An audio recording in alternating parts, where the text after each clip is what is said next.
이번엔 국내외 이슈 진단을 통해 시장 흐름을 예측해보는 증시저격 시간입니다. 도움 말씀에 김우식 와우넷 파트너 나와 계십니다. 안녕하십니까? 안녕하십니까? 네, 지난주 글로벌 증시, 이 미국 쪽에서는 우선 주요 물가 지표들이 대거 발표됐고 네. 또 한국 같은 경우에는 코스닥은 올랐지만 코스피는 빠졌고 전반적으로 어떻게 보셨습니까? 제가 한 1월만큼은 안 될 것이다. 만약에 외국인이 1월 산 것처럼 사면 우리 4천 간다고 말씀드렸잖아요. 그건 예, 그렇죠. 물리적으로도 힘들다라는 말씀드렸고 외국인 속도 조절을 조금은 하고 있으면서 그리고 또 긴장감이 높아지고 있지 않습니까? 예. 그래서 지금 3주째 조정이라 보면 될 것 같아요. 쉬어가는 흐름이 나오고 있는데 특히 이제 이번 주 같은 경우도 이제 화려한 1월 랠리 이후에 약간 조정 구간이다, 조금 쉬어가는 구간이다라고 말씀을 좀 드리겠고, 하지만 시장에 큰 무리는 없습니다. 예. 약간 기간 조정의 느낌이기 때문에 큰 무리는 없고, 글로벌 전체적으로 놓고 본다 그러면은 1월에 쉬어갔던 인도가 약간 올라오는 모습, 또 러시아 같은 경우는 또 급락이 나오는 모습이 이어가고 있다는 말씀을 좀 드리겠습니다. 이번 주가 또 관련된 또 중요한 이슈가 있죠. 자, 미증시는 지난주 좀 다소 부담스러웠던 CPI, PPI 요 지표, 그리고 또 소비 지표도 괜찮았고 이런 부분 때문에 다시 연준 인사들의 50bp 금리 인상 가능성 얘기 나오면서 매파적인 기류가 좀 흘렀습니다. 예. 요게 이제 아무래도 시장을 좀 눌렀던 것이고, 빅테크주가 신나게 달렸던 구간, 그 구간에 우리가 놓고 보면 패드와치를 통해서 보면 한 3월 이번 FOMC 회의에서 25bp 금리 인상 가능성이 100% 90%였다면은 지금은 80%대로 내려왔어요. 그 얘기는 반대로 50bp 인상 가능성도 한 18% 올라온 겁니다. 그만큼 긴장도가 조금 올라왔다라고 생각하시는 게 맞는 것 같고, 달러의 반등도 역시 시장에 약간 긴장감을 역시 불어넣어주고 있다라고 말씀을 드리겠습니다. 특징 종목 세트로 보면 한 주간 그래도 빅테크주들이 좀 조정을 받는 와중에 테슬라는 한 주간 5% 올랐습니다. 많이 역시 올랐죠. 예. 200불 유지하는 모습 건강하게 유지가 되고 있고 다행이죠. 반면에 이제 에너지 관련주가 좀 급락한 모습이 나오는데 천연가스 가격 같은 경우는 우리 전쟁 전 가격으로 돌아가 버렸어요. 예. 그걸 하회할 정도고 유가도 지금 만만치 않게 밀리고 있다는 모습. 자, 이런 것 때문에 에너지 관련주의 흐름이 금요일도 좀 안 좋았고 한 주간에 좀 재미가 없었다라고 보시면 될 것 같습니다. 국내 증시로 돌아보면 국내 증시도 완연하게 지금 쉬어가는 모습이 나오는데, 앞서 이제 언급을 드렸지만 외국인 수급이 1월만큼은 아니다. 물론 지금도 열심히 사고 있지만은 폭풍 매수 정도는 아닙니다. 해서 속도 조절에 나선 모습이 나오고, 요거는 달러의 강세 좀 들어서고 원화의 약세가 또 약간 좀 부담스러워도 진행이 좀 되고 있지 않습니까? 반등이 나오고 있는 부분, 요걸 감안하면 지수 같은 경우는 좀 갇혀 있는 흐름이 나오고 있다라고 보는 게 맞는 것 같습니다. 다만 전체 안에 섹터와 종목 내용을 보면 지수는 갇혀 있는데 종목들은 여전히 변동성을 키우고 있습니다. 굉장히 또 재밌게 움직이는데 2차 전지주가 막판 변동성은 보였지만은 그래도 지난주에 굉장히 좋은 모습, 또 강한 흐름을 좀 이어갔었고, 특징 종목으로 이제 SM 인수전이 또 가세 더 격화되면서 관련주들의 급등량이 좀 세게 나왔다는 게 또 특징이 되겠고요. 또 철강주들이 투르키의 상황, 또 글로벌 철강 가격 상승 등으로 해서 주 후반에 또 철강주들이 상당히 인상적인 흐름을 지금 보여주고 있습니다. 이런 것, 또 게임주도 또 이슈가 좀 있었지 않습니까? 순환매 돌아갔는데, 반면에 이제 정부 정책 관련해서 우리 연 정부에서 이번에 누르고 있는 게 하나 있지 않습니까? 금융주 이자 관련된 거 돈 잔치하지 말라는 경고가 있지 않습니까? 그렇죠. 그리고 증권사들 신용이자도 만만치 않은데 알아서 내리더라고요. 예. 또 통신주 같은 경우도 약간 그런 느낌이지 않습니까? 우리나라는 과점 상태, 독과점이지 않습니까? 그래서 요 부분 등이 거론되면서 관련주들이 지난주에 좀 급락이 나왔다는 것. 그래서 시장 지수는 전체적으로 좀 쉬어가는 것 같지만은 종목들의 어떤 이슈에 대한 민감도는 여전한 종목 장세가 지금 진행되고 있다. 그렇게 정리를 해드리겠습니다. 네, 지난주 시장 상황 간단하게 짚어봤고요. 이번 주에는 어떤 일정들이 예정돼 있는지 바로 체크해 보겠습니다. 자, 우선 현지 시간 20일 월요일에는 미국 증시가 대통령의 날을 맞아 휴장에 들어갈 예정이고요. 21일에는 미국의 1월 기존주택 판매와 또 미국의 2월 S&P 글로벌 종합 PMI가 발표됩니다. 현지 시간 22일에는 미국의 2월 FOMC 의사록이 공개됩니다. 미국의 엔비디아 실적도 발표가 되고요. 또 23일 한국에서는 금융통화위원회가 예정돼 있습니다. 또 미국의 2022년 4분기 GDP가 발표되는 점 참고하시기 바랍니다. 끝으로 24일에는 미국의 1월 PCE 물가지수가 발표됩니다. 자, 이렇게 일정들 예정돼 있습니다. 그래도 지난주에 비해서는 좀 한산해 보인다라고 생각이 드는데 네. 어떻게 보십니까? 예, 약간 일정을 보면 뭐 이번 주에 팍팍하게 돌아가는 건 없다는 말씀을 좀 드리겠고요. 다만 좀 장이 예민해졌지 않습니까? 예, 그러다 보니까 예전 같으면 별로 안 중요했던 지표에 굉장히 좀 변동성이 커지더라고요. 예. 그래서 또 이번 주에 있는 내용들 중에서 우리가 긴장감 있게 놓고 봐야 될 게 뭐가 있는가를 보면 한 3가지 정도가 될 것 같습니다.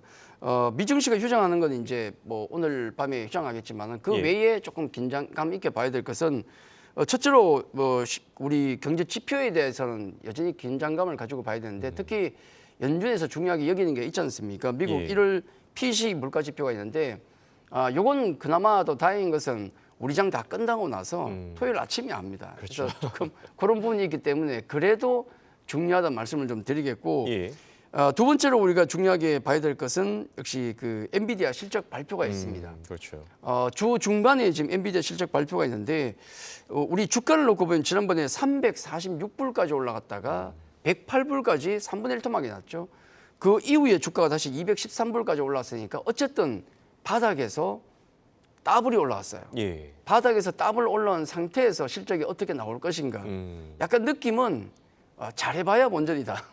왜냐하면 주가가 많이 올라왔기 때문에 잘 나오면 그래서 올라왔구나. 예. 못 나오면 야 이거 주가 이렇게 올라오대 라고 역풍을 만날 수 있기 때문에 확인하는 자리가 전 되겠다는 말씀 드리겠고 예. 아무래도 우리 국내 시장의 반도체가 차지하는 비중이 크기 때문에 이런 부분은 민감하게 들어갈 것 같습니다. 거기다가 인공지능 관련주까지 맞물려 들어가기 때문에 상당히 중요한 실적 발표가 아닌가라는 말씀을 좀 드리겠고요.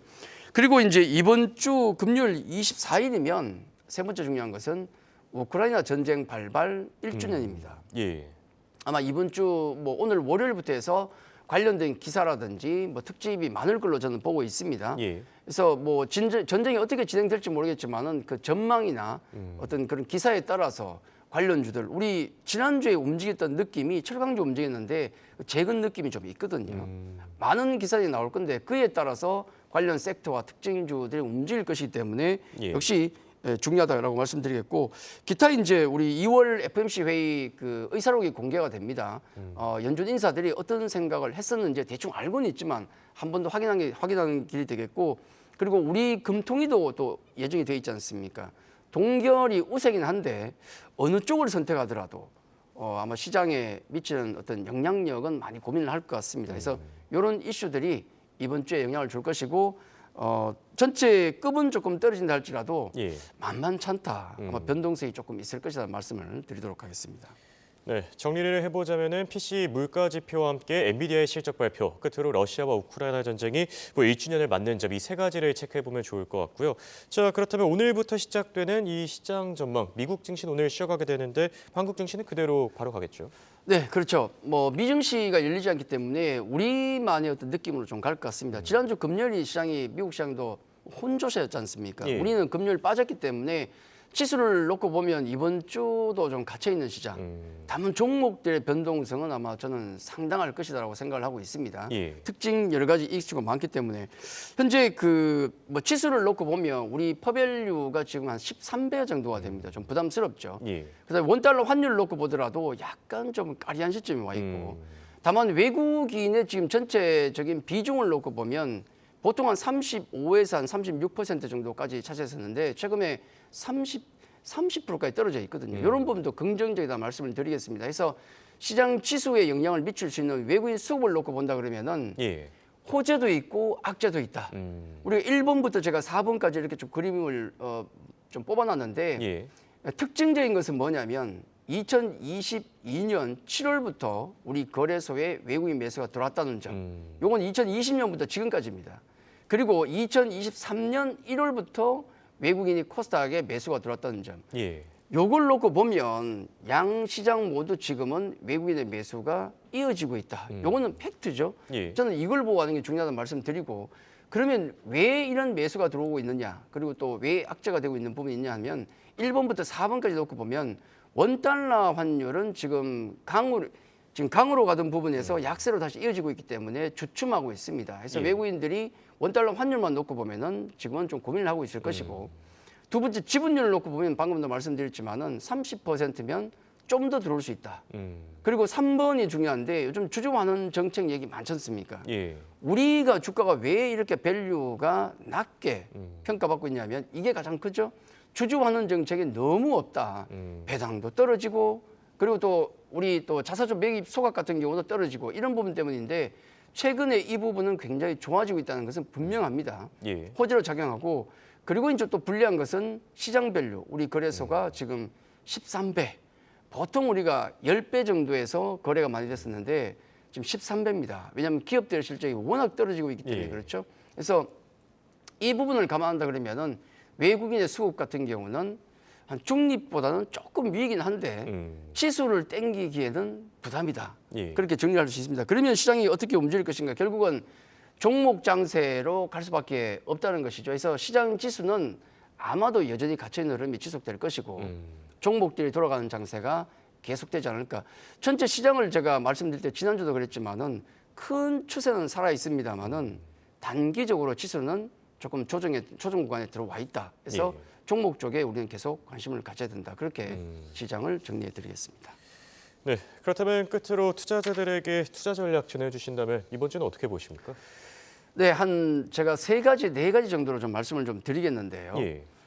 시장이 약간 조정 가능성을 계속 말씀드리고 있는데 뭐 시원하게 조정이 안 나온다고 해서 나쁠 건 없지 않습니까? 우리는 좋은 거예요. 예. 근데 이제 종목 장세 그러니까 뭐 종목 하나라도 더 드리는 게 또 얻는 게 좋은 게 아닌가 말씀드리겠지만은 뭐 저는 그렇게 보지는 않습니다. 종목 장세일수록 저는 시장이 더 중요하다. 시황이 더 중요한 생각을 하고 있죠. 늘 말씀드리는 부분이 있습니다. 세상에 나쁜 종목은 없다. 다만 나쁜 타이밍만 있을 뿐이라는 말씀을 좀 드리면서 예. 지금은 어떤 섹터가 움직일지가 봐야 되는데 내 종목이 안 간다고 해서 종목이 나쁜 게 아니라 그건 때를 못 만나기 때문입니다. 예를 들어서 로봇 관련주나 인공지능 관련주들이 활발하게 움직였었는데 2차 전지가 올라오면 얘들은 못 움직여요. 예. 2차 전지는 4차급입니다. 4차 호랑이급이 올라오면 저기 옆에 있던 여우나 토끼급은 찌그러질 수밖에 없습니다. 그래서 이런 사이클이 돌아가는 것을 잘 고민하시는 게 지금 중요하다는 말씀을 좀 드리겠고, 그리고 이제 또 하나 종목 관련해서 말씀드리고 싶은 것은 혹시라도 지금 수익이 안 나시는 분들 얘기입니다. 예. 종목이 없어서 수익이 안 나는 건 절대 아니다는 생각을 저는 하고 있어요.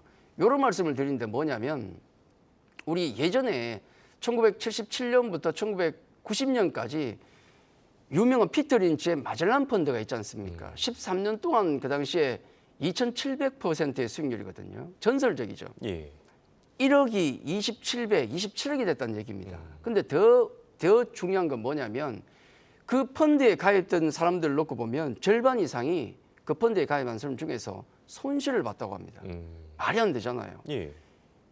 27배 올라간 펀드에 가입한 사람들이 어떻게 손실을 볼 수가 있습니까? 이게 왜 중요하냐면 우리 SM 기억하시죠? 예. 지난주에도 겁나게 올랐는데 SM이 1년 반 만에 4배가 올라왔어요. 근데 그 종목을 매매했던 사람들 중에 투자자 중에 상당수는 손실을 봤습니다. 이게 뭐냐면 결국은 종목이 없어서 수익이 안 나는 게 아니고 종목을 대하는 태도가 우리가 좀 잘못된 것이 아닌가라는 말씀을 좀 드리고, 예. 그런 말씀 드렸습니다. 아는 만큼 먹는다. SM 지금 이슈 전해 전쟁으로 보시면 되는데 이 전해 전쟁이 지속되는 구간 속에서는 계속 움직일 것이라는 말씀을 좀 드리겠고, 마지막으로 좀 말씀드리고 싶은 것은 지금 지수는 지루하지만 종목군들의 흐름은 굉장히 예민하지 않습니까? 예. 그래서 제가 또 자주 드리는 말씀 중에서 시세보다는 사세를 보자고 말씀드리는데 시세만 자꾸 쫓다 보면은 낭패를 당한 경우가 많습니다. 종목의 변동성이 큰 만큼 그만큼 우리는 내동매매는 조금 자제를 해야 된다 말씀을 좀 드리겠고, 그림 하나 혹시 볼 수 있습니까? 지금 예. 현금 비중 우리가 얼마나 가져가면 좋으냐라고 질문하신 분 많은데, 요거는 우리 패드워치를 통해서 25bp 금리 인상 확률과 50bp 금리 인상 확률 두 개를 확률로 보고 있는 겁니다. 예. 50bp 금리 인상 확률이 높아질수록 리스크는 커진다고 보시면 되겠죠. 내가 얼마의 어떤 비중, 현금 비중을 가져갈 것인가는 이걸 기준으로 삼으셔도 된다. 그러니까 한 중수분 기준으로 놓고 봐서 예. 50bp 금리 인상 확률이 지금 18%인데 요 정도로 현금 비중을 가져가면 적절하지 않을까. 물론 고수분들은 적게 가셔도 되고 예. 초보분들은 이것보다는 현금 비중을 조금 더 가져가는 게 지금 시장에 맞지 않겠는가라고 한 번 더 말씀을 드리겠습니다. 네, 지금까지 도움 말씀의 김우식 와우넷 파트너였습니다. 고맙습니다.